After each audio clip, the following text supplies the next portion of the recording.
Oi, Boa Sinara. tarde, Célio, tudo Tudo bem? certo?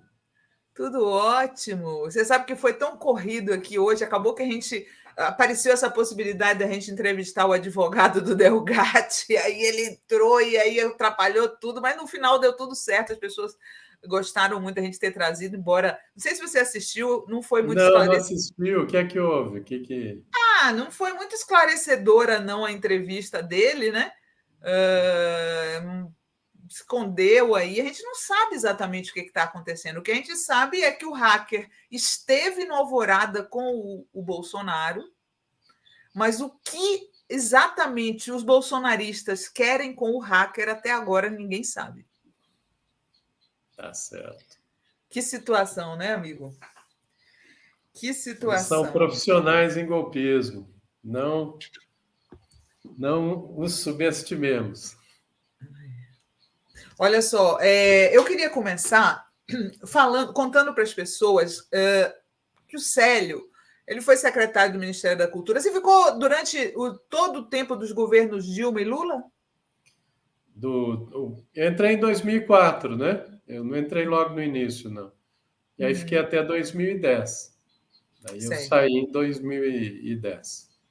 E aí ele criou esse projeto maravilhoso dos pontos de cultura, né? E agora, recentemente, com a eleição do Boric lá no Chile, o Célio foi chamado para. Porque eles querem importar, olha só, criador do programa Pontos de Cultura no Brasil, visita o Chile para colocar em marcha um similar no país.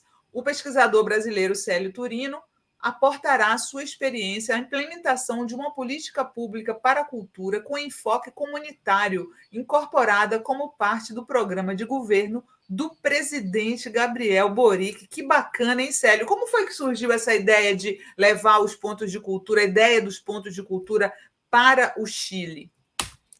Na verdade, Sinara, isso vem de antes, viu? Desde 2011 que eu tenho circulado aí pela América Latina. Acho que eu fiz umas 50 viagens até agora. E houve já passeata na Praça Rosada, manifestação, isso no finalzinho de 2010, na cidade da Guatemala, 1.000 pessoas, isso em 2011, de um dos pontos de cultura.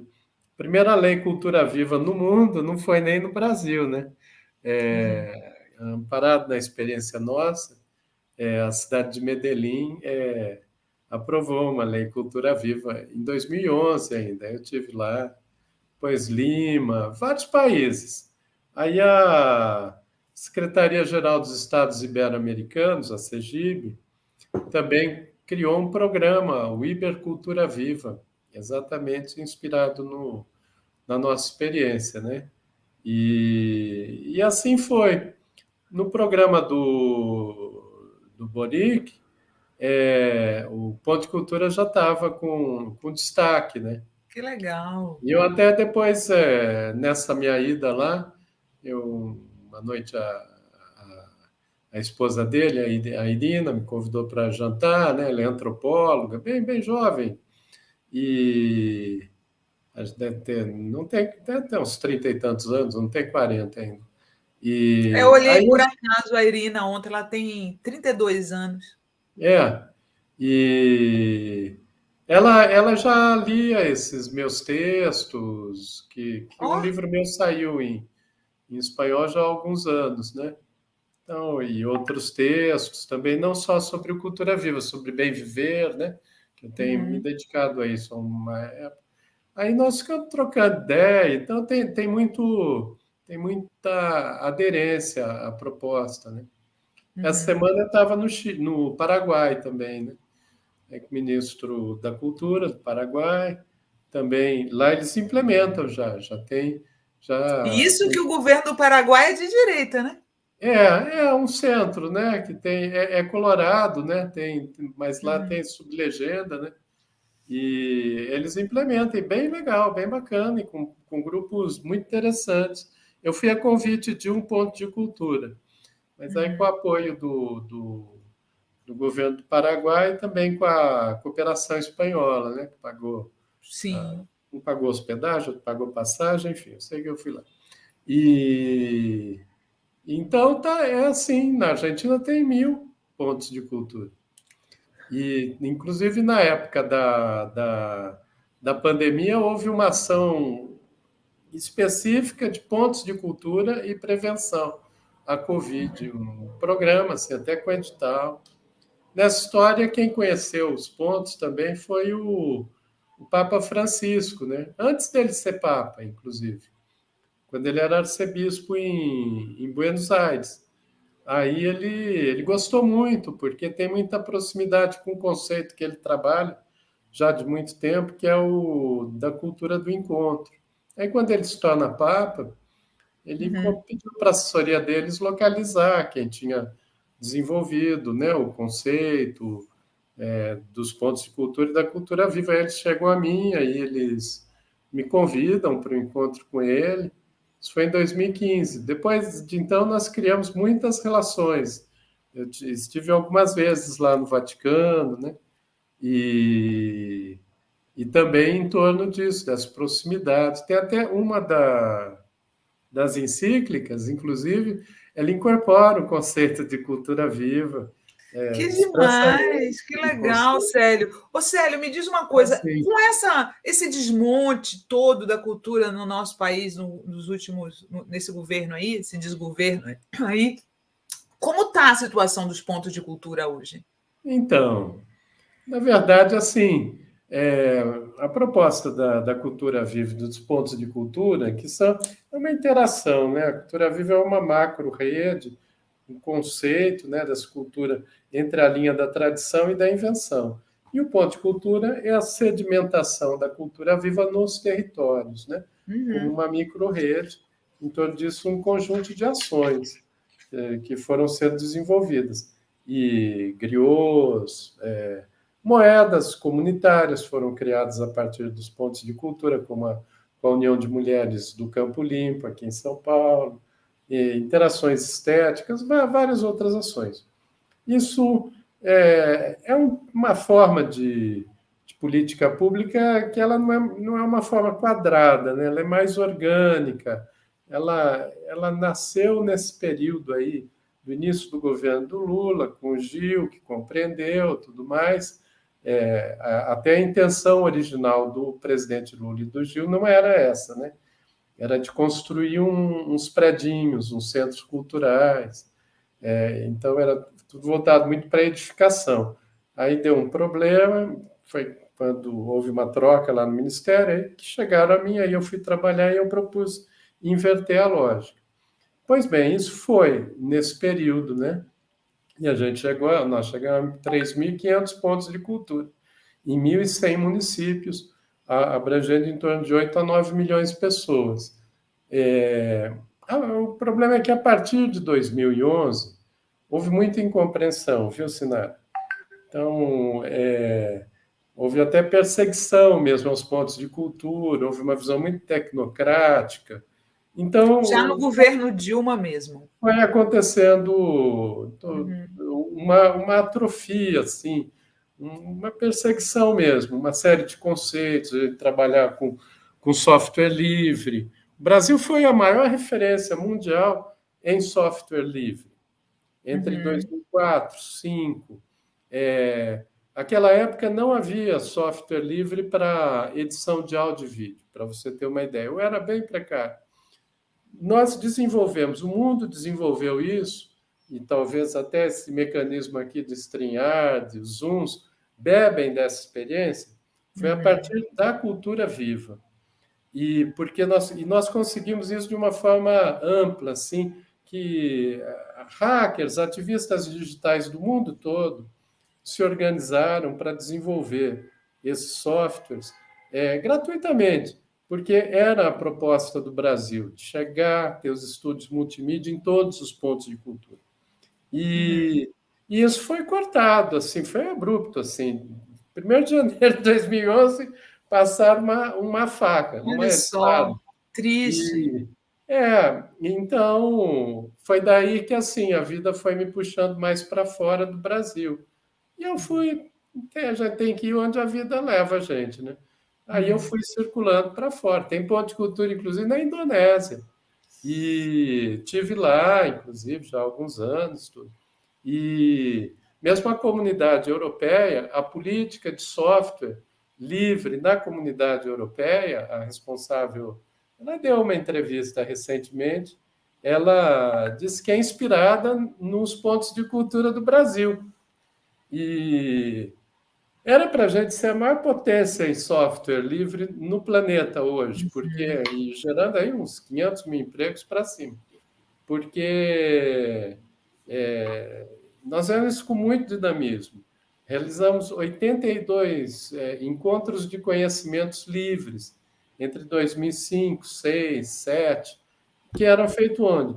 Em aldeias indígenas, em quilombos, em favelas, e justamente com os povos tradicionais é onde mais pegou o software livre, porque eram onde eles não estavam viciados assim, Eu me né? lembro de chegar lá no Xingu, que eu fui para o Guarupi do Darcy, na aldeia Iaualapiti, e Ah, tinha um então, ponto de cultura pois lá. então, sim, E eu até parecia uma coisa assim como o McLuhan falou mesmo, aldeia global, né? Sem sair da aldeia.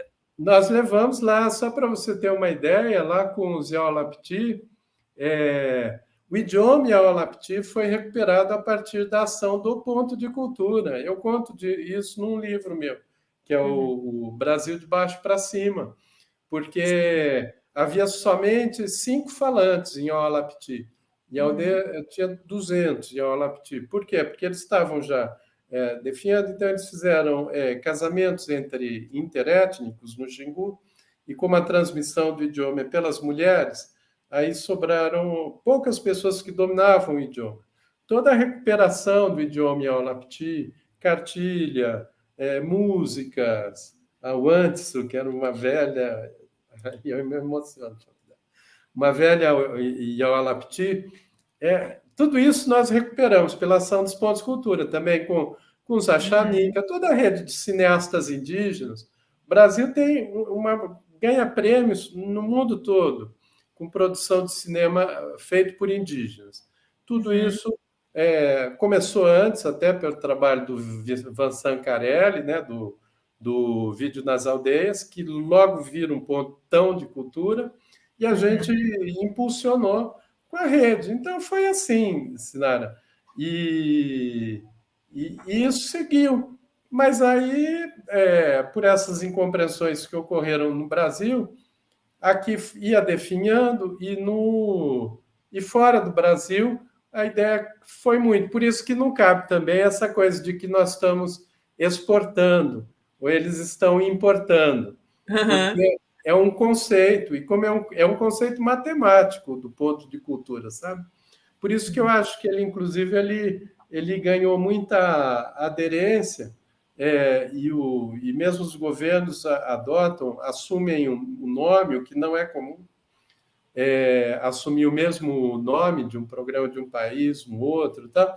Mas por quê? Porque veio como movimento.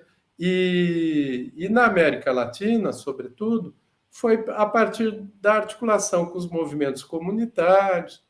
Aí Uhum. nós já fizemos 4 congressos da cultura viva comunitária e incorporamos Uhum. o comunitário na cultura viva. Mas o que E eu queria saber é o seguinte: hoje, no Brasil, os pontos estão funcionando? Porque estou vendo aqui, ó, por exemplo, a Maria José Rosa Teixeira está dizendo saudade dos pontos de cultura em Belo Horizonte, a cidade fervia com tantas atividades, então, assisti várias peças e shows no Centro de Cultura aqui perto. Está tudo fechado? Como é que está isso? então, a partir desse período que eu te falei, né, Uhum. começou a haver uma atrofia. O programa nunca acabou. E Uhum. aí, como uma resistência, nós articulamos aqui a Lei Cultura Viva, quem apresentou foi a Jandira Fegali, e aprovou em 2014. Certo. E um pouco antes da minha saída, nós negociamos a descentralização do programa, repassando recursos para estados e municípios. Ah, Com isso, o programa, mesmo com o MINC, ainda era MINC, né? É, travando a coisa, em alguns estados, em alguns municípios, ele seguiu, entende? E também como nós trabalhamos muito essa questão conceitual, há milhares de organizações de base comunitária que se assumem como ponto de cultura porque são, independente de receber o recurso. Hoje não recebem, tirando alguns municípios ou estados que ainda repassam, né? E também na Lei Aldir Blanc. A Lei Aldir Blanc, ela só existe graças à experiência da cultura viva e à mobilização prática a partir dos pontos de cultura, que foram os grandes impulsores dessa mobilização pela Lei Aldir Blanc, inclusive. E mesmo os conceitos ali que estão na Aldir Blanc foram a partir dessa experiência. Então é assim que vai. Eu vi você falando. Em Lima, nós vamos fazer o 5º Congresso Latino-Americano da Cultura Viva, agora em outubro. Aí eu lanço o meu livro, que eu fiz quando às vezes está com o Papa, com o Papa Francisco, aí ele leu o meu livro, que era o do Brasil, de baixo para cima, né? Que tinha edição em espanhol, saiu em inglês, saiu em alguns países aí.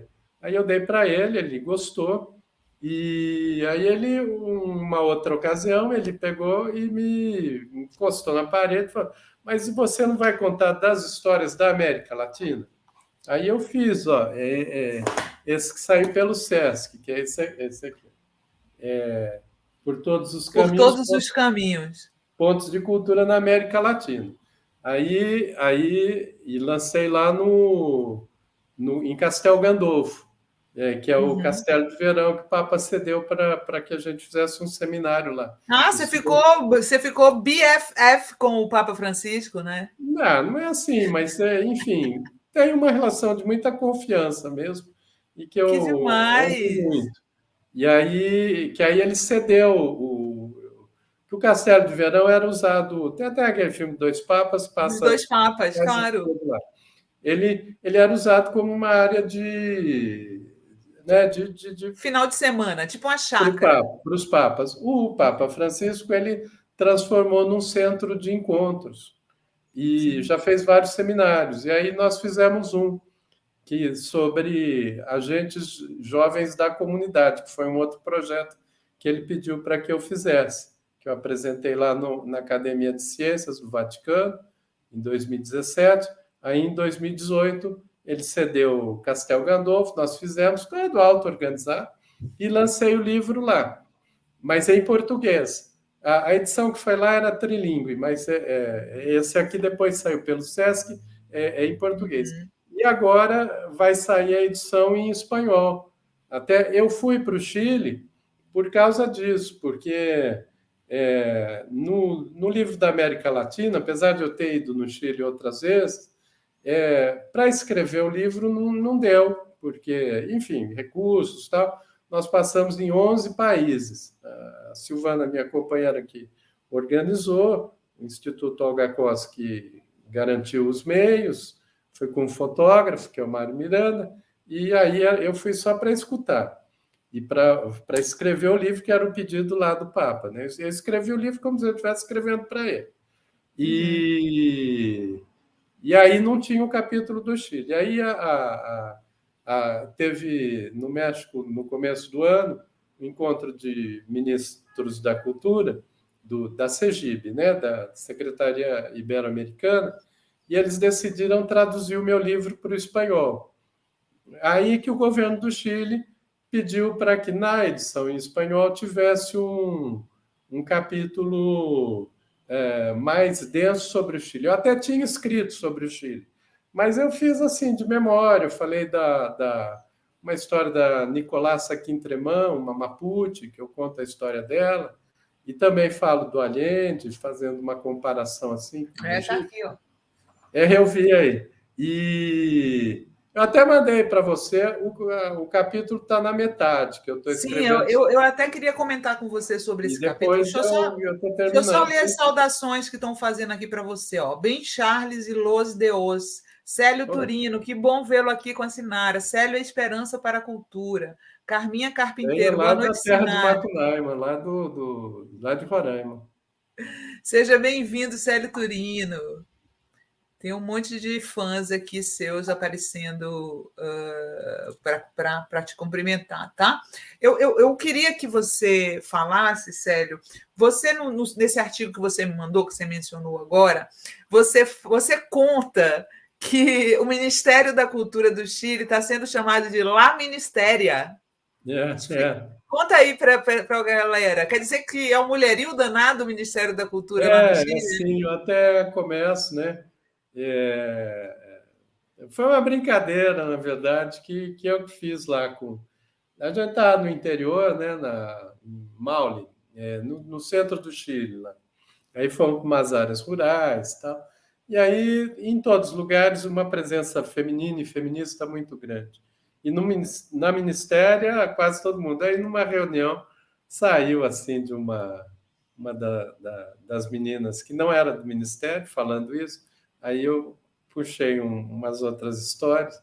Eu vou contar isso assim no capítulo, né? Mas eu mudei um pouquinho o enfoque para não ficar muito contando sobre a ministéria. Mas são mulheres, são a ministra, né? A Julieta, ela é antropóloga também, né? E praticamente toda a equipe, assim, tem um outro homem ali na história, né? Mas isso é uma peculiaridade do Chile, sabe? E eu vou estou tratando disso no capítulo, né? Você O vai Chile ficar tá... como consultor lá? Você vai... Não, eu não quero mais nada, eu quero escrever, assim, e nos lugares escutar, vou, e é isso que eu gosto de fazer. E trocar ideias, né? Que o pessoal escreve, aí a gente conversa tudo, né? E tanto que nessa viagem para o Chile foi assim, aí fui visitando lugares, né? Já a parte de Santiago eu já sistematizei bem, eu percebi muito essa força cultural, né? Foi muito grande. E ela vem do fundador do Partido Comunista lá no Chile, é o Luiz Emílio Recabarren, que trabalhava muito com grupos culturais, isso na época do Salitre, lá no norte do Chile. Aí eu vou pesquisando, eu vou contando isso e fazendo as conexões com os momentos atuais, né? Eu gosto de pegar essas histórias que não estão na superfície, assim, né? Então, por exemplo, toda a tradição muralista do Chile, né? Eu até trouxe um quadro lá do Mono Gonzalez, né? Nos anos 60, eles criaram uma brigada chamada Ramona Parra, que era uma estudante que foi assassinada em 1947. Era do Partido Comunista também. Ela Eu li foi... um gibi sobre isso. Você viu o gibi que saiu sobre isso? Não, você É bem tem? Manda legal, para sobre a mim. Brigada Ramona Parra da Então, Veneta. Vai falando aí que eu vou achar aí eu vou para você. contando sobre a brigada. E Isso. agora, né, que isso foi no período 60, começo do governo Allende. Aí veio o golpe, eles continuaram, tem até o coletivo, e hoje, assim, você tem lugares que são tomados por obras de arte, né? Então, eu fui lá em Vila São Miguel, que era uma vila operária, tipo cidade de Tiradentes, assim, menos populosa, 6.000 habitantes, 1.300 apartamentos. Aí ela está toda definhada, assim, tá uma situação difícil. E o pessoal começou a fazer os murais, né? São murais de 12 metros de altura, tal.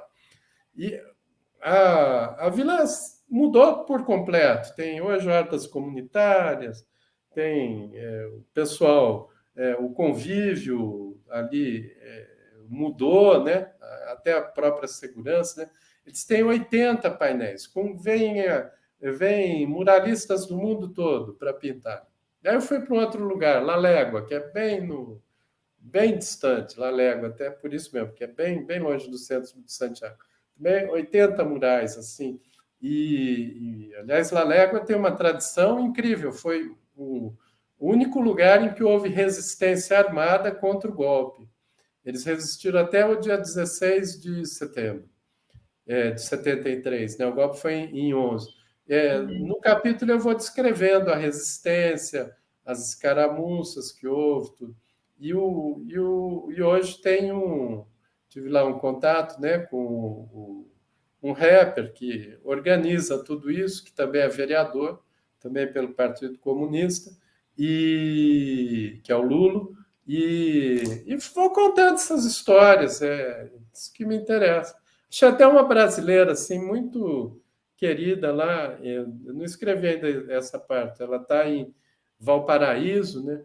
Uma menina bailarina, ela participou das jornadas de 2013 aqui no Rio. Aí ela foi presa, ficou com crise de ansiedade, aí saiu pelo mundo. Encontrou a paz lá em Valparaíso. E faz a mesma coisa. Por ela eu vou contar como é que aqui no Brasil, em 2013, houve tamanha incapacidade de compreender aquele fenômeno social por parte da esquerda, e isso destampou a tampa do inferno, mas Sim. Na minha opinião, minha opinião não, pelo que eu estudo e acompanho, por absoluta irresponsabilidade, incompetência, indigência intelectual em compreender 2013 e como é que no Chile, que em 2019 houve o mesmo fenômeno, que inclusive começou do mesmo jeito, foi um aumento de 30 pesos no metrô de Santiago. A palavra Olha, de ordem lá era não são 30 pesos, são 30 anos. Então, a mesma coisa. Só que lá resultou em constituinte, em processo de pujança de transformação social, em articulação de base, assembleias populares, comunitárias, forte presença feminina e feminista. E então, a partir da história dessa menina, né, que é uma brasileira que está lá em Valparaíso, num ponto de cultura, e eu vou escrever sobre esses dois ambientes, né? Enfim, é mais ou menos assim. E foi bom. Eu acho que no Chile não dá, né? Eles estão ainda em processo. Não dá para afirmar que vão Diz que, triunfar.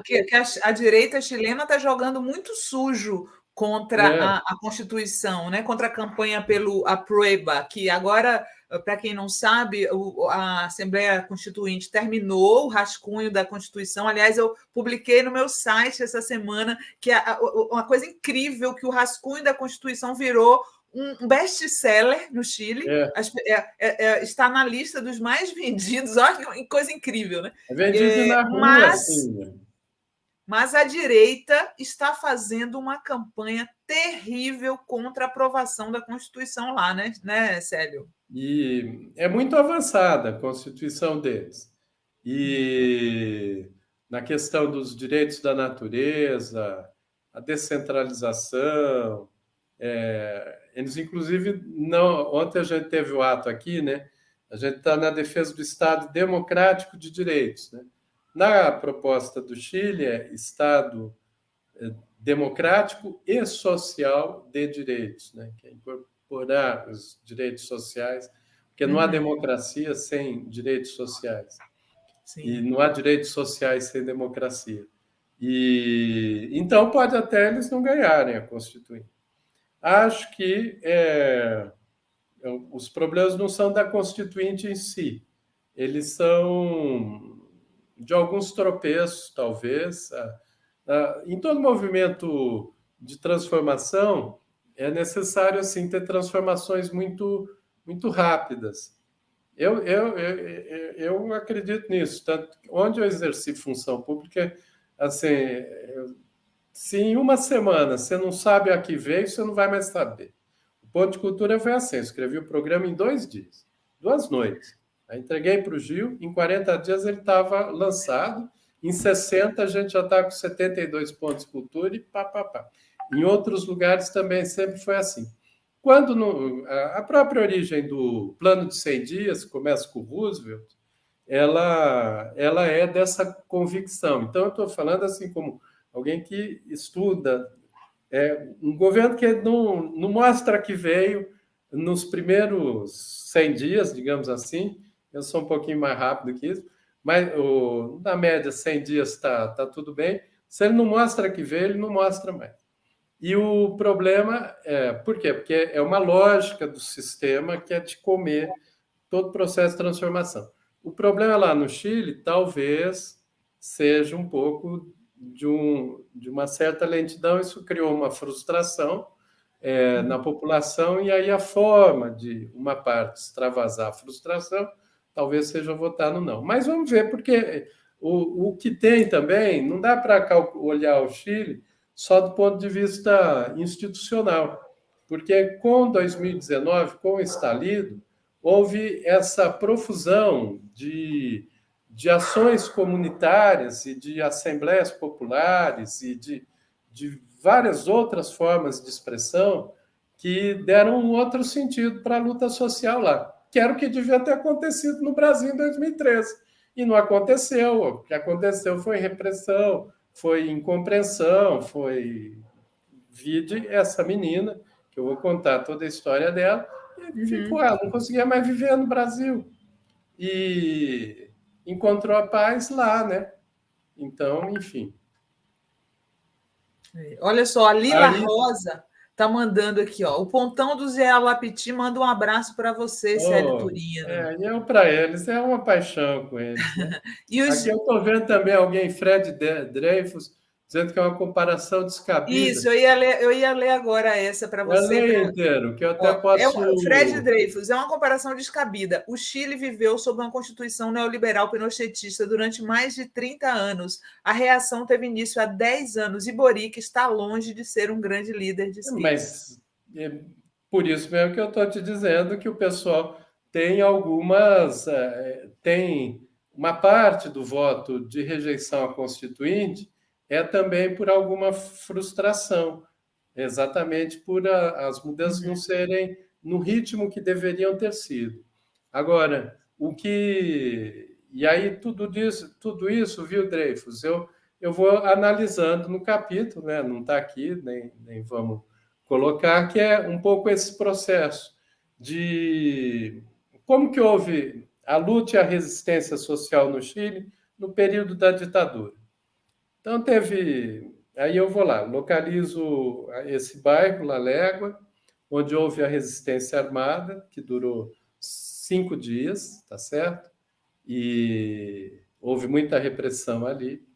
Depois, no período da ditadura, o espaço que houve de resistência aconteceu nas paróquias ou em grupos culturais. E isso foi muito forte. E aí começou com as mulheres, com a cueca sola. A cueca é a música típica do Chile. Sim. As mulheres que perderam seus maridos, filhos, ou que estavam presos, ou desaparecidos, elas começaram a dançar a cueca sola, e ao final elas diziam: eu sou mãe de fulano, sou esposa de ciclano, assim. E com isso começaram a acontecer processos de resistência à ditadura. Sobretudo, de forma cultural. Mesmo a Brigada Ramona Parra, ela seguiu na ditadura. Deixa eu mostrar para você a capa do gibi que eu tinha falado. Olha, eu não conheço.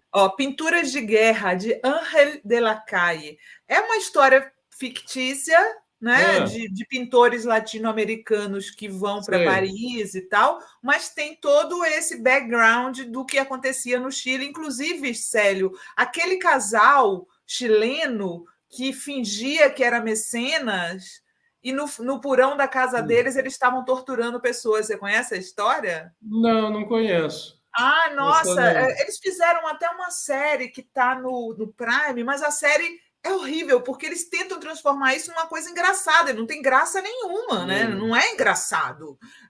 Simplesmente, eles eram um casal que posavam de mecenas, recebiam os artistas em casa, e no porão da casa deles era tortura. Como lá na Colônia Dignidade, né? Que tem até a série na Netflix também, era no porão, né? Que era lá com o nazista, né? Mas só para voltar para isso do Dreyfus. Claro. Então, houve um processo de muita resistência. Uhum. e que foi até a derrubada o fim do Pinochet, lá o plebiscito do No, tal. Com o neoliberalismo, o Chile foi o grande laboratório neoliberal do mundo, né? Houve uma desagregação social muito grande, com individualismo. A aposentadoria no Chile é a menor que tem na América Latina. A É questão da onde água. há mais suicídios de idosos em todo o continente americano, talvez no mundo todo. Não, o Japão e a Índia têm mais suicídio, mas depois desses dois, em idosos é o Chile. E a questão da privatização da água, educação, né? A educação é toda privatizada, assim. Tem, Sim, tem sim. universidade pública, mas elas são pagas. Então, a mentalidade neoliberal foi muito desagregadora no Chile. Aí começaram a acontecer várias manifestações que iniciaram ali com os pinguins, que eram os secundaristas, depois movimento estudantil, o Boric vem dessa turma, né, de movimento estudantil, e foram criando alternativas. Mas a grande virada, do ponto de vista institucional, isso estaria um processo normal aí da coisa. A grande virada foi o estalido. Uhum. E sem compreender o que foi 2019 e com uma presença cultural muito grande, inclusive aquela El Violador Eres Tu, sabe? Daquela performance artística, feminista que as mulheres fizeram, que Sim. ganhou o mundo aí. Então, todas as ações, como a grande base de organização social no Chile eram grupos culturais, exatamente por essa tradição. E aí eu vou na arqueologia mesmo. Tanto que eu não conhecia o Recabarren. Eu fui conhecer agora, estudei bem, já li umas 2 teses sobre ele, estou em condições de falar bem sobre o assunto. Então, eles têm essa tradição, é uma linha de tradição. E aí eu tento mostrar por essas pessoas, né, atuais, jovens, tal, como é que o Chile puxa esse fio. Depois, enfim, aí fomos fui a um campo de concentração, né, que vai virar um ponto de cultura também, que é em Melinca, em Puxuncavi, que é perto lá de Valparaíso também. Enfim, é um laboratório muito, muito interessante para as pessoas analisarem assim o que está Uhum. acontecendo, o que pode vir, os direitos da natureza reconhecidos agora na Constituição, a economia do cuidado. Sabia que lá na Constituição do Chile vai estar incorporada a economia do cuidado, né? O cuidado que ele é deixado assim normalmente para as mulheres, né? Com os mais velhos, com as crianças. Tudo isso, a Constituição do Chile é muito avançada, a que saiu. Vamos ver se ela vai ser aprovada mesmo ou não. Uhum. E vamos ver o que vem por aí. Mas na base da sociedade lá, eu não estou falando, tanto que eu mudei um pouco o foco, eu não vou falar muito do lá ministério, porque eu prefiro falar dessas pessoas, dessa brasileira autoexilada que se reencontra no Chile, do Lulo lá, o rapper na Légua. É Uhum. isso que me gusta. Ó, a Maria José Rosa Teixeira está perguntando para você: o Célio tem livros sobre os pontos de cultura no Brasil? Se não, pretende escrever sobre? Tenho. É o Ponto de Cultura, o Brasil de baixo para cima. Eu Foi escrevi esse quando que eu você estava apresentou ao Papa, né? Que você estava contando. no Ministério ainda. Eu escrevi quando eu viajava. Eu viajei muito. Então, quando estava na secretaria, eu não gosto de ficar em gabinete. Até porque eu tenho bronquite, então eu sou alérgico. Eu não gosto de ar-condicionado, de carpete, me faz mal. Mas não só por isso. Eu fui a 600 pontos de cultura no Brasil. Então, por exemplo, os Yaolapti eu tive algumas vezes com os Yaolapti, com os Achaninka, Kepeng e tudo mais. É isso que eu gostava mais. Aí, como eu viajava muito, eu ficava em hotel ou em aeroporto, esperando avião e tal, e eu ia escrevendo. Então, esse Rabiscando. livro está Está em PDF, inclusive, que eu fiz em Creative Commons. Então, quem quiser, Olha põe aí, lá ó, o Maria nome. José está falando, ele está Meu, falando que o livro pode ser encontrado gratuitamente, né, Célio? sim, eu pus assim. E aí ele saiu em outros idiomas. Aí agora esse, o que saiu pelo Sesc, né? Saiu nesse tempo da pandemia, que aí aí tem que ser comprado, né?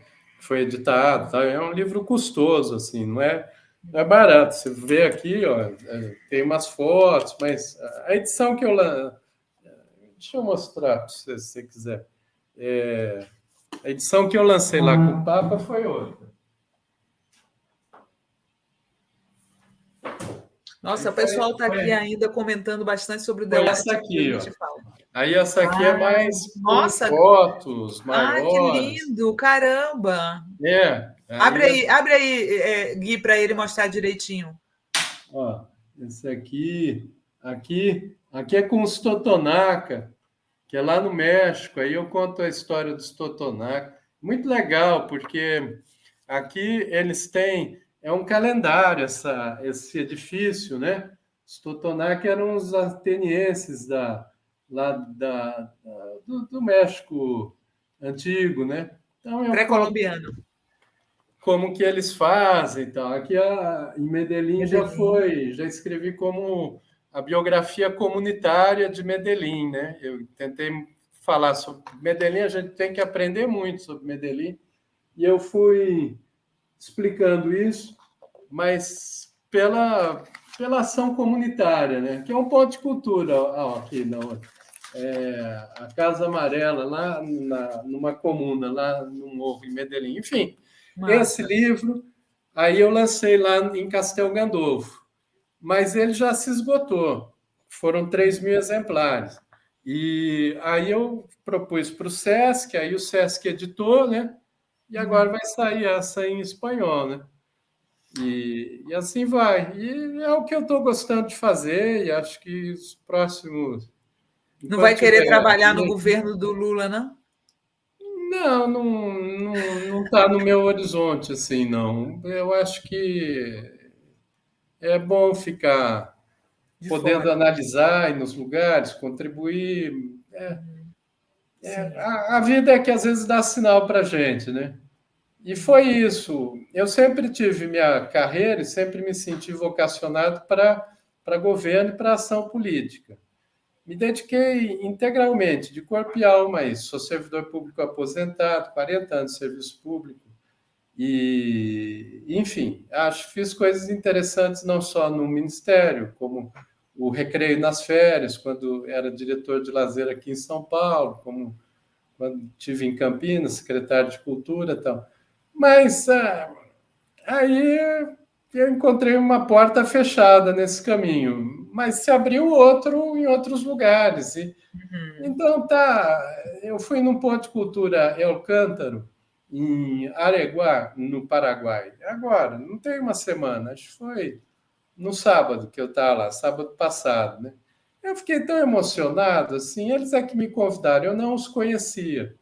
É um casal, assim, super lindo, assim, esse povo você vai ver, assim, de agroecologia, tal, daquele jeito, cultura, tal. A Joy, super terna, né? Aí eu cheguei lá, super bacana, o ponto de cultura, tem biblioteca, tem área de... É um ponto de cultura, tem tudo que um ponto de cultura tem que ter. Como eles começaram? A sombra de uma mangueira. Por isso que eu mandei a foto da mangueira para você. Eu Sim. fiquei muito emocionado quando eu Deixa eu vi ver se eu tenho aquilo. aqui para mandar para. Porque quando eu escrevi o projeto, o primeiro texto do Ponto de Cultura para mostrar para o Gil, eu nem conhecia ele, que eu só fui conhecer o ministro depois de ser nomeado, né? Que foi o Juca que me levou, foi por entrevista e tal. Depois, primeira reunião, eu fiz o projeto. Aí eu disse, em um ponto de cultura pode começar à sombra de uma árvore, por que não, né? Mas eu era uma figura de linguagem, eu não vi nenhum ponto de cultura aqui no Brasil, à sombra de uma árvore. Teve em Coreto, teve em muitos lugares, mas não à sombra de uma árvore. E lá no Paraguai eu achei. Eu fiquei muito emocionado em ver aquilo, que eles começaram à sombra de uma mangueira. Uhum. E então isso é muito bonito, porque a gente no Estou lugar que a pegando aqui gente a foto para estiver, mandar para o não Gui, para ele interessa, mostrar aqui para a não galera. interessa país, todos estamos juntos aí, porque não sei se você sabe, Sinara, a gente trabalha, o Ponto de Cultura ele trabalha com uma junção dialética entre identidade e alteridade, né? Uhum. Infelizmente, nós estamos muito enredados nessa, nessa ideia de construir processos de fala só a partir da identidade. Mas não tem fala sem escuta. E a escuta ela é resultado dessa combinação com a alteridade, com o se ver no outro. Então, esse é um princípio do Cultura Viva, assim, como conceito filosófico. Né? Então, quando você vai se exercitando nessa escuta, tá? Tanto faz onde você estiver, acho que. E é bom, eu vou escrever sobre a mangueira lá em Areguá. Que Daqui a pouco o Gui sobe. Ah, já está aí. É essa aí? então, mas só que aqui eu já estou na área da rádio comunitária deles. Eles cresceram, eles têm auditório, Aí tem tem a última foto que você tinha mandado, que você está dentro de uma tenda, assim, né? Essa. essa aí é no Chile, aí é num ponto de cultura rural. Você vê, ó, eu fico escrevendo assim, porque eu vou nas viagens, eu só faço à mão, eu não. Mesmo cálculo, assim, o cálculo da Aldir Blanc, de Uhum. distribuição de recursos para os municípios, eu que fiz. Fiz aqui nessa mesa, eu faço à mão. E o cálculo para programar os pontos de cultura para o Brasil. Quando eu apresentei para o Gil, que eu fiz no projeto, já tinha meta, orçamento, quanto que era, como dividia e pau, porque eu gosto de pensar matematicamente. Meu ponto de cultura é um conceito matemático. E então, aí nas viagens que eu faço, vou caminhando, os meus cadernos, eu vou escrevendo assim cada página e vou anotando. E eu acho que isso é a melhor coisa que eu posso contribuir hoje. Só fazer isso, porque talvez seja o talento que eu tenho, assim, que é meu, e que eu usava menos do que eu deveria ter usado antes. Então, agora é a isso que eu vou me dedicar. Olha só, a Ive Melo está falando aqui, muito bom mesmo ouvir o Célio Turino. Resistir é preciso. Que bom ouvir Célio Turino. Boa noite, paz e bem. Otília de Macaé, Rio. O pessoal adora aqui te ouvir, tá? Eu queria trazer um pouquinho o papo aqui para o Brasil, porque o tempo voa aqui, você viu, né? Já passou quase uma hora que a gente está conversando, Tá por bom. incrível que pareça. Eu queria que você falasse um pouquinho como é que você está vendo de fora, com o teu olhar de fora, esse desmonte da cultura pelo bolsonarismo, né? A escolha dos nomes, desde a escolha dos nomes desse Mário Frias, aquele cara lá da Fundação Palmares, e a impressão que a gente tem, Célio, de que o bolsonarismo odeia os artistas. Você não tem essa impressão? Eu vou dizer uma coisa: eu acho que eles compreenderam mais o Gramsci do que a esquerda. Eles só chegaram ao poder pela disputa cultural, hegemônica em torno da cultura. A Uhum, esquerda não teve essa compreensão ainda desse papel. E uhum, a derrota que a esquerda sofreu, ela foi, primeiro, uma derrota cultural e de valores. Não é à uhum. toa que todos os primeiros ataques, pegar aí 2014, 15, era contra peças de teatro, exposições em Exato. museu, pela censura aos professores na sala de aula. Eles Uhum. trabalham muito com o discurso e com a linguagem, sabe? Enfim, aliás, a área mais exitosa deles no governo é na cultura, que eles estão fazendo exatamente o que eles propuseram se propuseram realizar. Mas olha só que paradoxo. Ao mesmo tempo, a primeira e talvez a maior derrota que eles sofreram, política, foi na cultura. Eles destruindo o Ministério da Cultura, com extremo ódio às artes e à cultura, e quando veio a pandemia, a grande virada foi o conceito e a mobilização que resultou na Lei Aldir Blanc, e que foi feita toda de baixo para cima. Foram 40 mil pessoas que participaram de encontros. Teve dia que eu fiquei 14 horas em reuniões por Zoom. Saía de Rondônia para o Sergipe, para Alagoas. Eu e a Jandir, até de madrugada. E outras pessoas aí também, muita gente envolvida. Como eu disse, 40 mil pessoas e que participaram no conjunto. E em 40 dias nós conseguimos aprovar uma lei em processo de consenso progressivo, que é algo que também a gente ainda não trabalhou esse conceito. O consenso progressivo é algo muito avançado. Eu pude observar muito isso quando eu tive uma das vezes na Bolívia, na resistência ao Típines, a estrada que ia ser feita num parque, que seria o equivalente ao Parque do Xingu, lá na Bolívia, no tempo do Evo Morales, e que foi bloqueada. Até era com verba do BNDES aqui, acho que a OES que ia construir. E eu pude observar.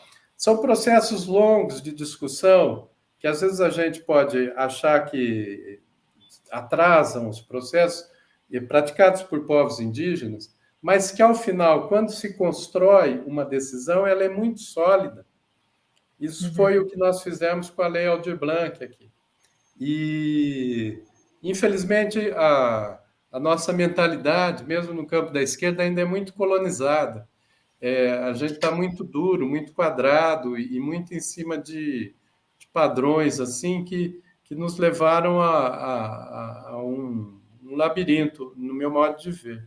Espero que a gente, em algum tempo, em algum momento, a gente tenha um molejo e perceba isso de outra forma.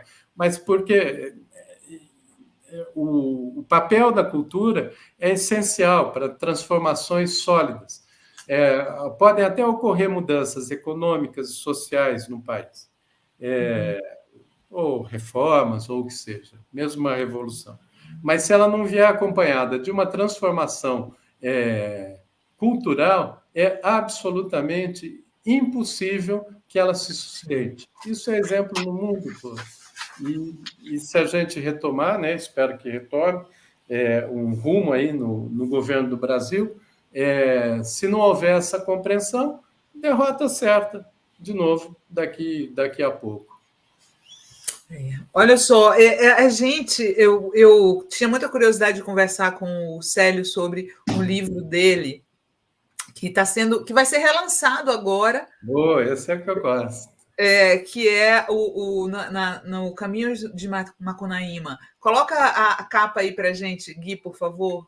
Na trilha de Macunaíma. Isso. Ócio e Trabalho na Cidade, do Célio Turino, que saiu pelo Senac e pelo Sesc São Paulo e que vai ser relançado em breve. Eu não pude, né? Como o Célio me mandou hoje, não deu tempo de eu ler todo, mas eu li especificamente o capítulo de Macunaíma, né? Que ele chega lá falando do Macunaíma. E eu achei interessante, Célio, eu que sou uma grande fã do Direito à Preguiça do Paul Lafargue, a gente até já falou sobre isso, né?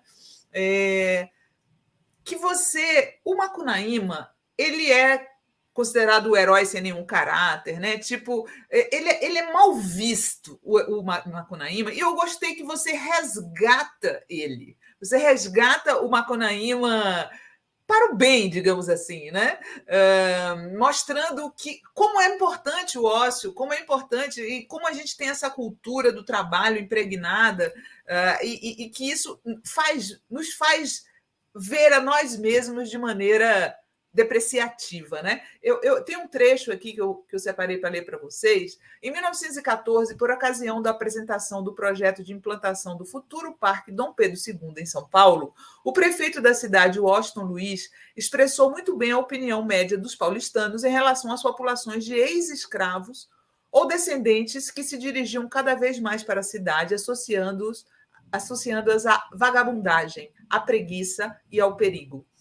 É aí que, protegida pelas depressões do terreno, pelas voltas e banquetas do Tamanduateí, pelas arcadas das pontes, pela vegetação em moitas, pela ausência de iluminação, se reúne e dorme e se encaixa à noite a vaza da cidade numa promiscuidade nojosa composta de negros vagabundos, de negras edemaciadas pela embriaguez habitual, de uma mestiçagem viciosa, de restos inomináveis e vencidos de todas as nacionalidades e em todas as idades, todos perigosos.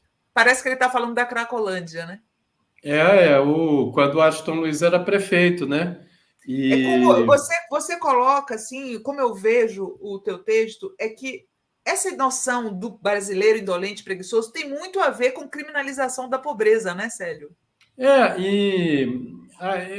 esse livro foi o meu mestrado na Unicamp, né? Eu lancei em 2004.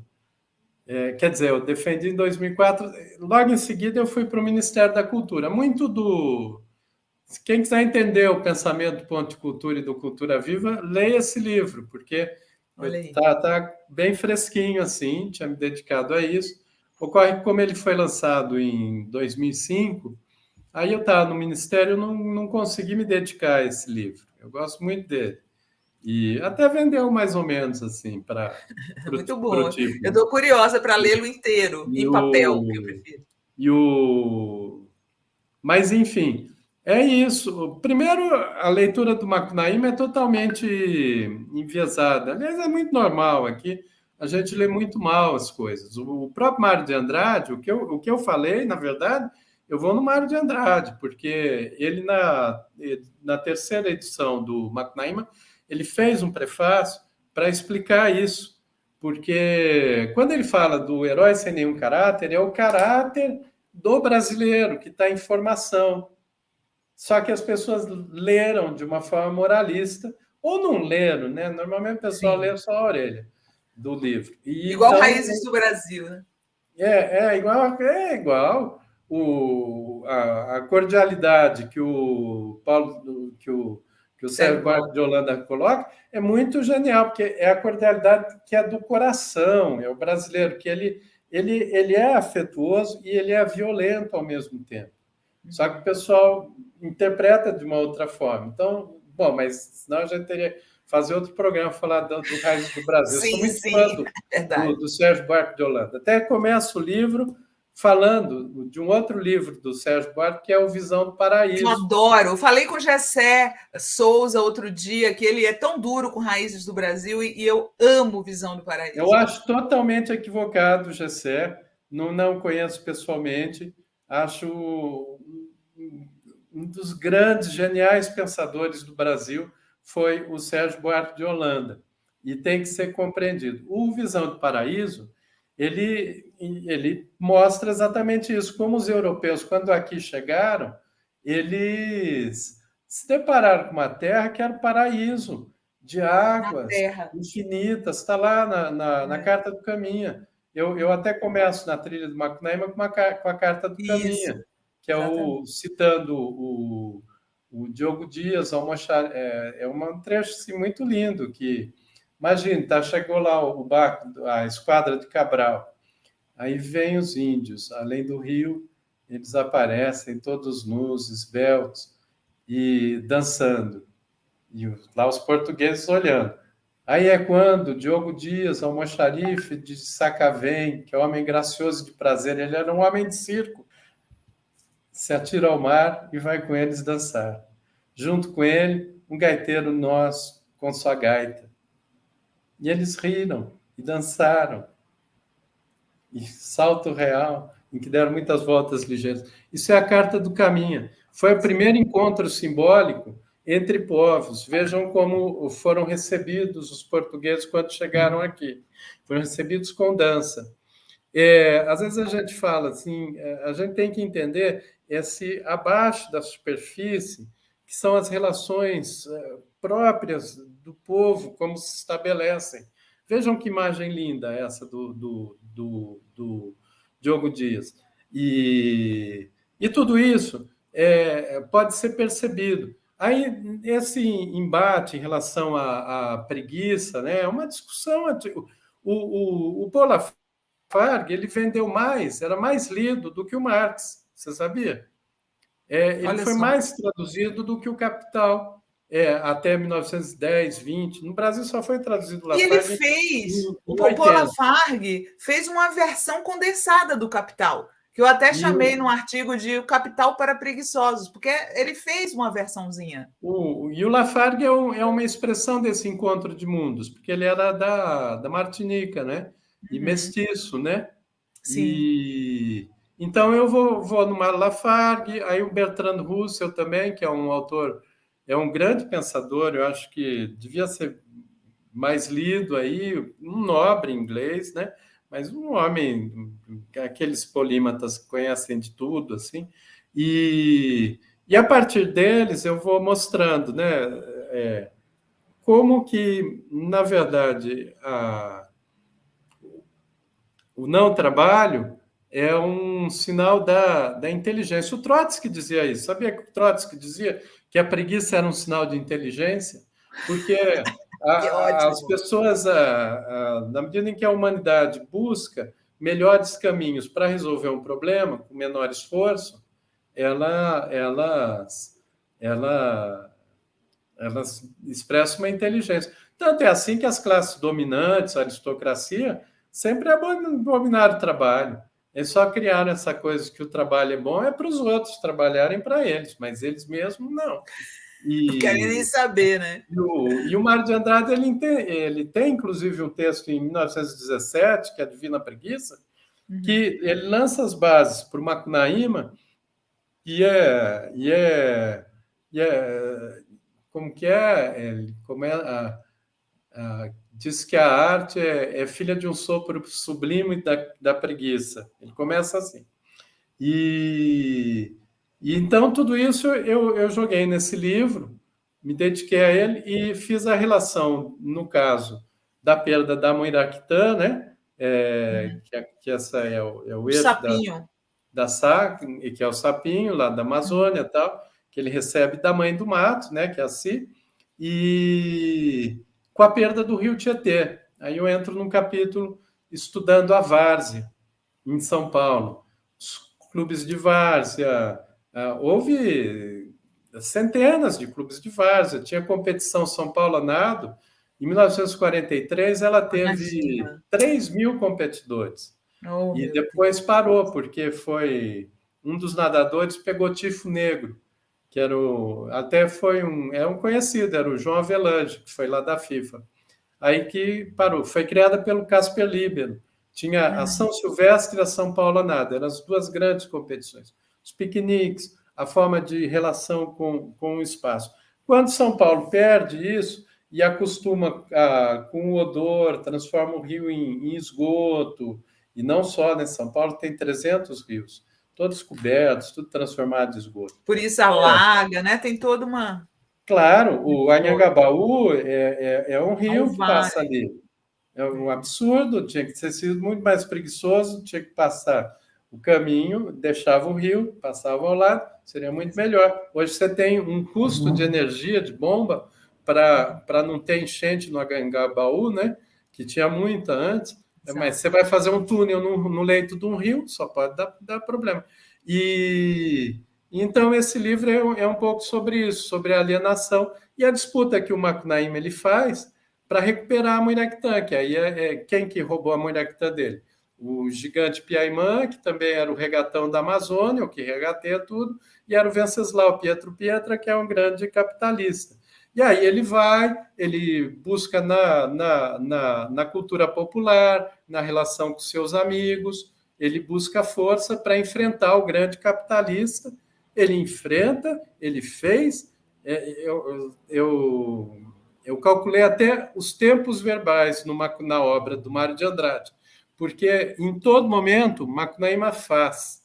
Apesar de ser o herói preguiçoso, é ele que faz. Nós que nos achamos os utilitaristas, os bambambam bam, bam da história, não fazemos nada. Vide nossas vidas amarguradas, esses rios todos destruídos, gente passando fome, e a gente não faz nada. E Macunaíma fez. Então, esse é o chamado aí da coisa. Ô, Célio, olha, deixa eu só ler Olha aqui só, rapidinho. se quiser, eu falo A gente tá 2 aqui já. horas sobre isso, A gente ok? já tem que terminar aqui, mas deixa eu só ler esses comentários aqui. Ó. Maria José Rosa Teixeira, ficaria ouvindo o Célio horas. Como tem conhecimento esse homem? E com essa voz e jeitinho tranquilo, é uma gostosura ouvi-lo. A Ana Paula Menezes fala: Célio Turino, o Caminha não romantizou esse encontro com os donos legítimos da terra? Sou cética nessa visão amigável, amistosa e tranquila nessa chegada em terras que se queriam conquistar e usurpar. A Ana Posso falar? Carolina. Não, deixa eu falar dessa. Claro que ele Deixa eu só. romantizou, mas entenda o seguinte: essa era a impressão, esse primeiro olhar das pessoas. Claro que tudo isso veio a partir de horrores, de holocausto, de escravização, até a alma se dizia que os nativos não tinham, né? A Igreja Católica ficou debatendo isso quase um século. Então, é claro que houve tudo isso. O que eu estou dizendo é o seguinte: a percepção, a impressão. Houve mapas no começo do século XVI em que o Brasil era indicado como a terra dos papagaios, das aves que falam, também era indicado como o paraíso na terra.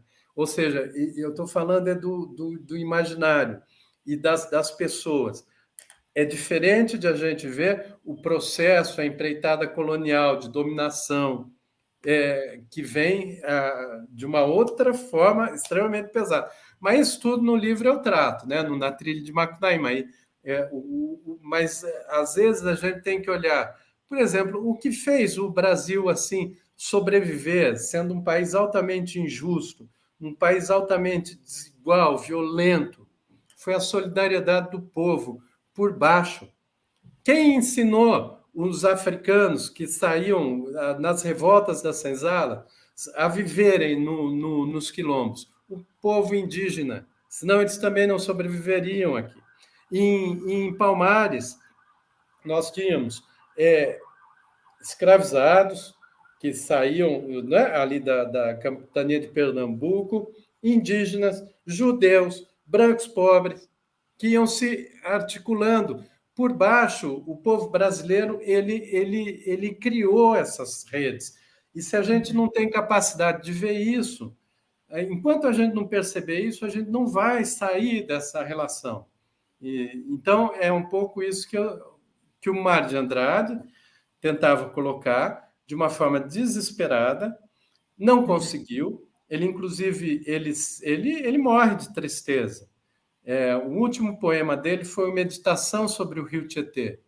Rio, meu rio, onde suas águas me levam, águas do meu Tietê. É uma coisa linda, assim. E ele se frustra porque ele não conseguiu encontrar um caminho. É como outras pessoas. E a gente, infelizmente, nós, enquanto que buscamos assim uma justiça social, uma transformação social, estamos dentro, nós aceitamos o que o sistema nos impõe para pensar e a gente não consegue sair dessa forma de pensar. E aí é um outro desafio, que é esse labirinto que a gente está. Mas a gente vai sair. E vai sair, sabe como? Rompendo com o patriarcado. Se vocês observarem, peguem a história do Teseu e da Ariadne, indo lá para Creta. É uma história linda demais. Creta era dominada por um minotauro que habitava um labirinto. Sim. E ele exigia os tributos e tudo, as virgens. Era um horror. Os homens lá, os heróis, tentavam enfrentar, eles eram fortes, tudo, tentavam enfrentar o Minotauro, mas não conseguia, entrar no labirinto não saía, igual dos tempos atuais. Aí o Teseu vem de Atenas, ele vai lá e enfrenta o Minotauro, mas ele também ia morrer lá dentro do labirinto. Só se conseguiu romper isso porque teve a inteligência da Ariadne, que ela pega, ela desfaz as vestes dela. Eu acho essa versão a mais bonita. Tem uma que ela vai com fios de ouro, mas eu prefiro essa. Ela vai desfazendo as vestes e ela acompanha o Teseu. Aí o Teseu enfrenta o Minotauro, derrota o Minotauro, e aí ela puxa o fio para sair do labirinto. Sim. E isso é a dimensão não patriarcal de uma construção de luta emancipatória. Se a gente conseguir resgatar esse fio, que não pode ser cortado, porque ele constantemente é cortado, quando a gente resgatar esse fio da história, da tradição, que está junto também com a capacidade de força, de indignação, de invenção, a gente vai conseguir se emancipar, um outro caminho. Tomara. A gente tem que agora terminar rapidinho. Todo mundo que vem aqui no Papo Cabeça, a segunda parte do programão, vocês sabem que traz dicas culturais para vocês, e o Célio trouxe também 2 dicas. A primeira delas é o disco novo da minha amiga querida Beatriz Azevedo, com o Moreno Veloso. Traga ela aí no programa. Eu vou trazer, já convidei a Beatriz. Esse desenho, inclusive, é da Márcia Tiburi, que ela me contou. Olha que desenho lindo da Clarice. Por que você indica esse disco para a galera? Clarice Clarão, Beatriz Azevedo e Moreno Veloso, já está no Spotify que eu vi. Bom, primeiro porque eu sou fã da Beatriz Azevedo, assim, desde... Eu era secretário de Cultura em 90, fiz um edital e ela ganhou, ela tinha 15 anos. Oh. Ela foi mais jovem, ganhou o prêmio Estímulo. E eu acompanho, assim, a Beatriz, eu sou fã dela. Mas, independente disso, esse trabalho em particular é todo baseado na Clarice Lispector.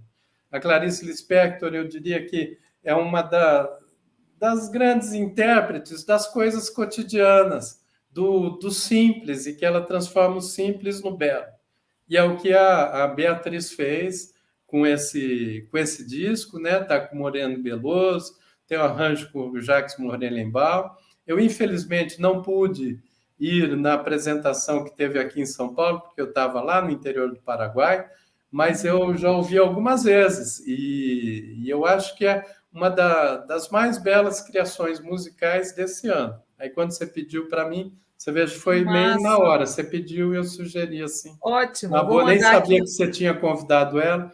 Eu acho que... Vou mandar para a Beatriz aqui seus elogios, ela vai ficar super feliz. Ela é muito, muito especial mesmo. A Marta Martins Maia está aqui. Quero mais aula do professor Turino, Sinara. A Maria Cristina Sacramento está falando que live adorável. Quanto saber. Não quero que acabe, não. Parabéns pelo delicioso encontro. Não, é porque daqui a pouco o Miguel do Rosário entra no ar aqui, gente, no canal, com o jornal que começa às 7h30. Temos 7 minutos para terminar aqui a live. O Célio também indicou um clássico, né, que é Os Sertões, de Euclides da Cunha, que ele releu recentemente. Por que você indicou para a galera aqui, Célio? Eu reli essa semana, né, porque eu fui dar uma palestra lá em São José do Rio Pardo. É magnífica. São José do Rio Pardo tem a Semana Euclidiana, assim, há quase um século. Foi onde Euclides da Cunha escreveu. E tem uns criançados maratonistas e tudo mais, mas isso posso falar outro dia sobre Rio Pardo. Mas Os Sertões. Se você quiser entender o Brasil assim e perceber como alguém pode escrever primeiro com um grau de coragem, de uma honestidade intelectual profunda, que é do Euclides da Cunha, porque ele foi para Canudos tendo uma visão totalmente oposta do que ele voltou. Ele entendia que era aquele povo sertanejo, atrasado, inculto, queria acabar com a República, e ele se transforma nesse processo. Segundo, a organização da obra, né, ela é muito de vanguarda, que é a terra, o homem e a luta, né? É o que hoje a gente fala de que a cultura ela não está dissociada do ambiente. E ele vai entender o sertanejo a partir do ambiente. Isso é muito vanguarda para hoje, 2022. Imagine para 1902, quando ele escreveu, né? E esse sentido da luta, da coragem do brasileiro, que é a coisa mais linda. O final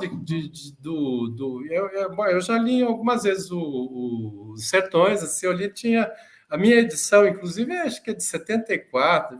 Está toda desbeiçada já, né? E eu leio pelo carinho, eu ganhei da minha mãe, então é essa que eu leio, assim. Até tem outras melhores, mas é essa. que saía pela Funarte e tal. Mas A gente pegou uma capa também, não foi, Gui, dos Sertões para colocar? Tem uma edição que é boa, mas para mim eu tenho eu gostei dessa que tem foto e tudo. Então, mas o final, que é a coisa mais linda, e que no Brasil hoje ele se rende muito, é isso. Canudos não se rendeu. Expugnada palmo a palmo. Ao final, resistiam. Um velho, 2 homens feitos e uma criança, contra os quais rugiam 4.000 soldados com bomba. É assim que atacaram o povo brasileiro? Sempre. Essa é a nossa história. Agora, o que a gente tem que aprender nessa história?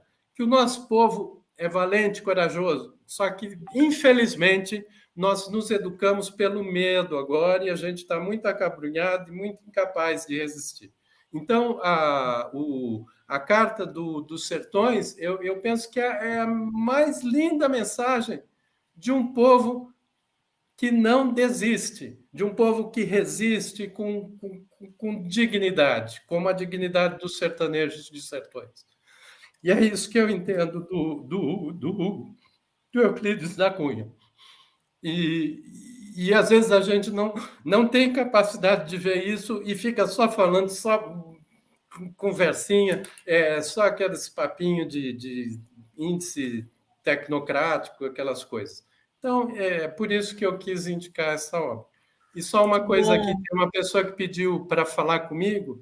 Eu ia ler agora, pedindo o seu e-mail. Né? Casa Comum, e aí pode mandar e eu respondo. Tá? A Ive Mello fala, é possível obter contato e e-mail do Célio Turino para debater projetos educacionais culturais? Como consigo o livro de capa dura? Ele falou que o livro está esgotado, mas você pode encontrar a obra em PDF, se você der uma busca aí no nome do livro. Não, acha, né? O da América Latina, o em capa dura é o do Papa.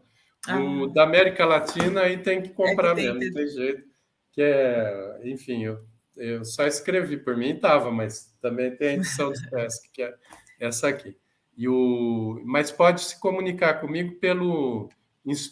Vai no www.institutocasacomum.org. Lá tem os trabalhos que a gente tem se dedicado, né? Eu com a Silvana, minha companheira, que são podcasts sobre o Brasil, assim, história do Brasil, sobre poesia, que também é uma coisa que é muito necessária. Célio, eu vou ter que terminar aqui, que o Miguel vai entrar no ar. Vilma Maria fala, parabéns, Sinara, por trazer o Célio para nos dar uma aula de história maravilhosa e ainda nos faz pensar e interpretar. A Maria José Rosa Teixeira falou, anotei o nome dos livros do Célio para comprar. Toda live faço isso, minha lista está grande. Januário Queiroz fala, que pessoa agradável você trouxe para essa live. Patrícia Ferraz, grande Célio Turino. Enfim, fez sucesso aqui com o nosso público. Volte sempre, Célio. Foi um prazer bater papo com você. Da próxima vez a gente marca 2 horas.